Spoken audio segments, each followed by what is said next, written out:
Explosion this week in Muskegon County, the first example of what some are calling a dangerous new trend. It involves a volatile mix used to extract oil from marijuana plants. 24-hour News 8's Joe LaFurgie is more on the close call firefighters fear that they'll start seeing more and more of.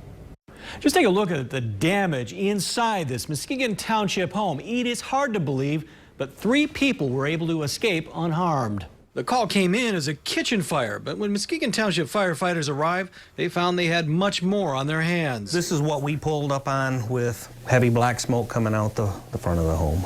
This was no stovetop grease fire. Something inside the kitchen caused an explosion. The concussion knocked out the front window. Inside, it knocked drywall off this twisted wall stud. The actual explosion was on the other side of this wall.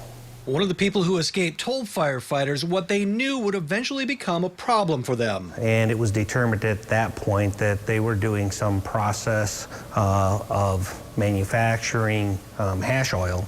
Something Township Fire Inspector Mark Nicolai learned during a recent training conference. The oil, when extracted from the marijuana plant, contains a high amount of THC. That's the active ingredient in marijuana. But getting it out of the plant is tricky, and as these photos from inside the home show, very hazardous. Very, very dangerous and very explosive. Methods vary, but basically butane or propane is used to saturate the plant and extract the oil.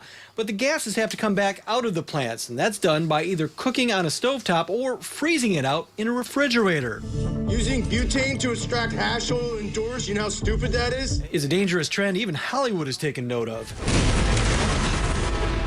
Butane and propane are highly flammable. The smallest spark, anything from static electricity to a refrigerator compressor, can set that gas off. The process isn't only dangerous for the people cooking it, firefighters are put at a higher risk. There's always the hazard of secondary explosion.